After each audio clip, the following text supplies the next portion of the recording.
Hey guys, a lot of people are asking me, Dan, Bitcoin beat 122,000 all-time highs.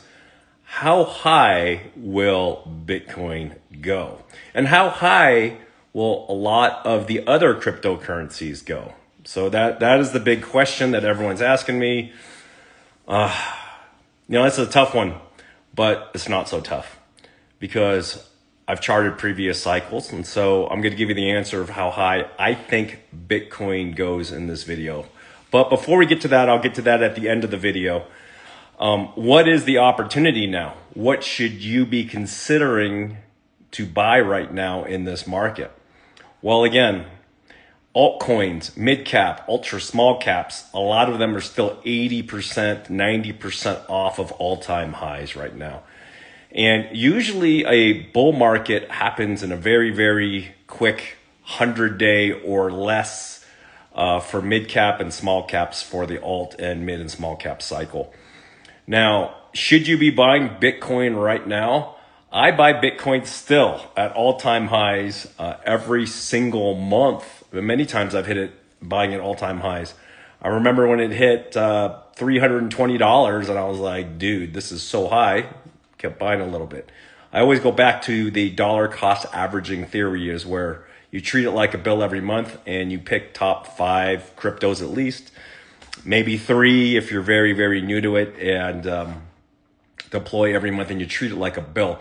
Now, again, how do you know if you've invested too much money? Well, it's because you're losing sleep over it. And be prepared that if you buy right now, there could be some massive corrections. And that's why you want to keep a lot of powder dry. Powder dry means keeping cash available to deploy, again, when you see these short-term volatility dips. Now, let's get into some of the mid and small cap projects, though. Again, this is not financial advice. This is just information so you can do your diligence and do what you want to do. But remember, crypto is dangerous. And, some of the interesting projects right now on a large-scale level that there seems to be a lot of hype about is Ripple, XRP. Ripple is also known as XRP. And they went through a bunch of government drama and stuff like that. And like I said, Japan has adopted them pretty widely for a lot of the banks there.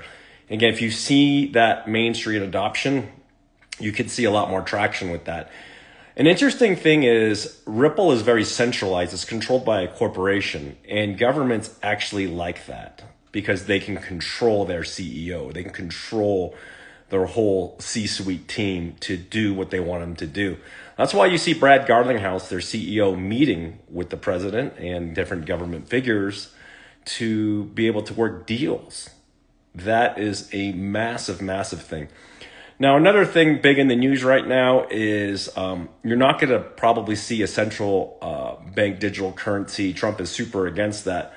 But he is into stable coins. He launched his own stable coin through his company that he has. And of course, if he has that, then he's going to want to make it very adopted, right? And I think he's actually going to help other stablecoin companies that are privately held, like Circle, which has USDC, and now they're publicly traded. And I think there's going to be a lot of action on the stock end of things as well. You guys saw BitMine. Some of you guys bought it when it was really cheap when I first talked about it, wrote it up 500-600%. Some of you guys just hung on to it and wrote it all the way down. And I keep telling you, you got to take profits. And once you're into a double on your investment, you may want to consider taking out your principal, so you're playing with house money, and then you can dollar cost average on the corrections.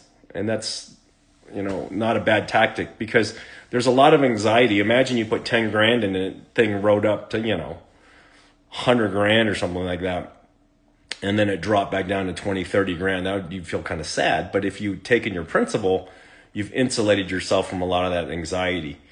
There's a thing called crypto PTSD, and you don't want to get that. And that's where you get so euphoric, you ride it so high, and you ride it all the way down, and you actually end up losing money. And then you say, oh, crypto is just not for me. And then you do not stay involved with investing in crypto.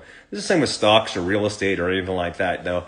You got to be really predetermined in your mind what we call them ladders, what profit ladders you're going to take your profit at and go into cash, for example, or USDC. I think Coinbase pays over 4% right now just to hold USDC. So you got to make sure you plan your exit plan right now and not wait until you're in that height, because it's going to be really hard to sell when you're so emotionally charged and you haven't made that decision in your mind. Okay, let's go back to Bitcoin and what my prediction is. Again, this could be totally wrong, but I think we're probably talking about $150,000 Bitcoin, probably in that range in this cycle. Now, there could be this massive anomaly in this cycle, and that's government acquisition of crypto. So if the government puts together their strategic reserve and actually starts buying Bitcoin, and they start buying billions and billions of dollars of Bitcoin, then you're going to see other governments act in turn, and then you're going to see competition for them to be buying. Corporations, though, publicly held corporations are actually buying Bitcoin now, and they're borrowing money to buy Bitcoin. The money printers are on right now. But it's going to be crazy, because if they dump Jerome Powell and interest rates drop, you're going to see lots and lots and lots of money being printed even at a higher velocity. You may even see inflation rise. And when inflation rises, everything gets more expensive. But if you own crypto and stocks, you tend to see those assets rise as well. So we're kind of in this gray area time that this cycle may be different than other cycles, because I gave you that $150,000 estimate I think maybe that Bitcoin might go to. But if those governments start accumulating, you may see some wild mathematics on that, because there's only 21 million Bitcoin. Over 19 million have been mined, and they say 6 million have been lost. It's a very finite item. Now, let me just metaphor this to gold and silver and palladium as well. Again, I'm not saying you should go buy those, but gold now is like almost 3,300, 3,400 an ounce approaching. Silver has just taken a killer bump. In the last 5 years, it went from like $20 or even a little bit less to now, $38 today. And palladium was at like almost 3,000, and it's floating around 1,200 or something in that range. So there's some interesting things as far as supply and demand. I'm really kind of excited about silver, actually. I've bought it for so many years. I'm talking like 35 years. And it's gone up a little bit, but I think that EVs will cause a big demand cycle on silver. Now, a lot of people will go buy physical silver. If you're going to go buy physical, I recommend All About Coins. If you're in Salt Lake City, ask for Bob or Alex or Isaac or any of those guys and tell them I sent you. A little bit of a funny hack. If you talk to Sarah over there or Alex, those are the two kids, Bob's kids, they actually buy gold and silver jewelry by the pound. And literally I can go in there and spend $1,000 and buy $10,000 in jewelry, which you would pay for in the mall. And what's crazy is let's say you leave with $1,000 in jewelry there, you could literally walk back in a week later, and if the price is the same, you could sell it back for maybe 10% less. And that's pretty killer on jewelry, because you usually don't buy jewelry because you think it's going to go up. I know this is a sidetrack, but for those of you guys and gals that like jewelry, or you guys out there, as you're making a lot of money, you should definitely go out and buy your girl some wonderful jewelry. Take her in there, have a shopping spree, probably for $1,000 or $2,000. You can get out there with 15, 20 pieces of awesome jewelry. If you're going silver, if you're going gold, maybe you're going to spend a little bit more. Okay.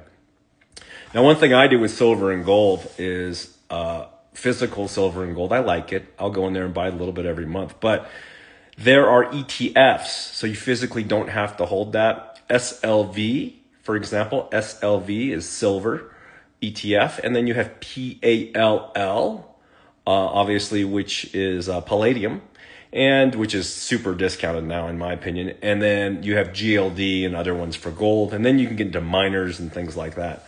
But that's a good way to actually buy it. That's how I like to buy a lot of it now, because you don't physically have to hold it. So that's pretty cool.